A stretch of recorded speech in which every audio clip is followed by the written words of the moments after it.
మనం కలిగి ఉండాలి. అయితే తగ్గింపు అనేది కుటుంబాల్లో చాలా ప్రాముఖ్యమైన విషయం అండి. దాన్ని మనం తేలిక తీసుకోకూడదు.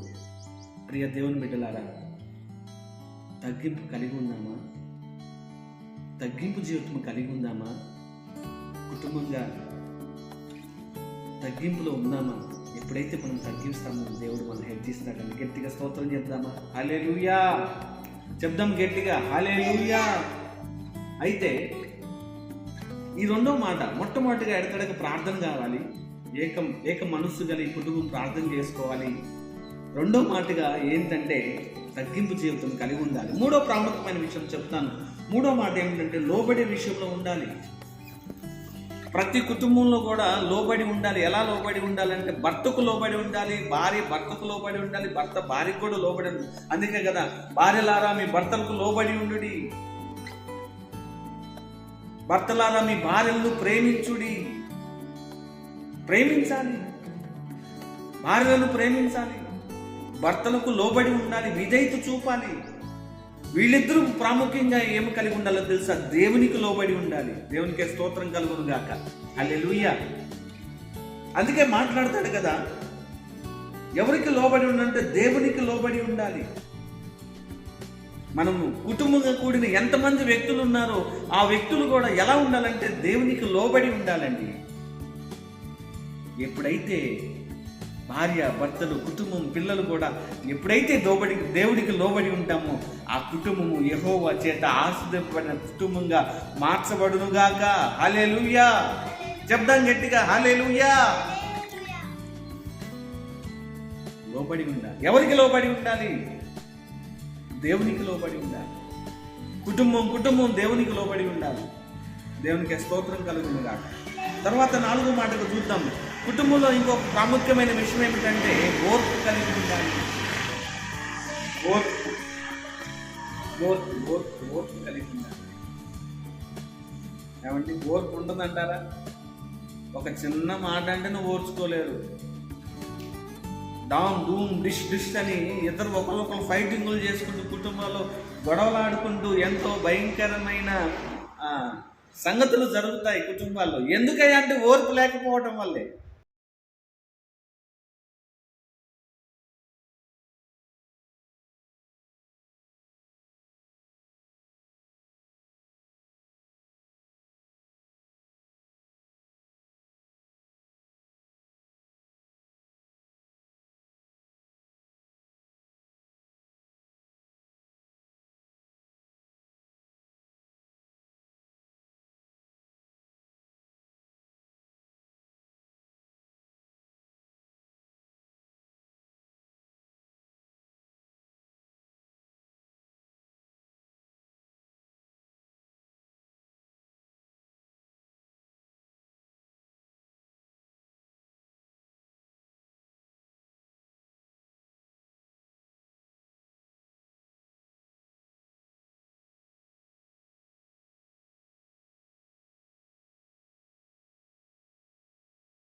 కుటుంబంలో దేవుడు మనకి ఏమేమి బోధిస్తున్నాడో ఆ బోధకు తగ్గ జీవితాన్ని మనం జీవిద్దామా, జీవించగలుగుదామా? జీవించాలి, జీవించాలి, జీవించాలి.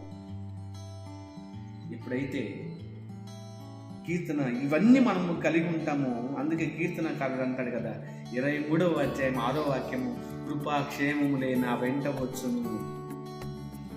ఇవన్నీ కలిగి ఉంటే కృపా క్షేమములే మన ఇంట వస్తాయి, మన కుటుంబానికి వస్తాయి. దేవునికి స్తోత్రం కలుగును గాక. హల్లెలూయా. 5 ప్రాముఖ్యమైన మాటలు నేను చెప్పాను. మొట్టమొదటికి ఎడతెడక ప్రార్థన కావాలి ప్రతి కుటుంబంలో. రెండోది తగ్గింపు జీవితం కలిగి ఉండాలి ప్రతి కుటుంబంలో. 3వ మాటగా ఎలా ఉండాలి? లోబడి ఉండాలి. 4వ మాటగా ఓర్పు కలిగి ఉండాలి. 5వ మాటగా సహనము కలిగి ఉండాలి. ఇప్పుడు మనం తీసుకున్న మూల వాక్యం ఎఫెసీయులకు రాసిన పత్రిక 3 ఏమంటాడు? భూమి మీదను ఉన్న ప్రతి కుటుంబము ఏ తండ్రిని బట్టి కుటుంబం అని పిలువబడుతున్నదో, ఏ తండ్రిని బట్టి? యేసుని బట్టి.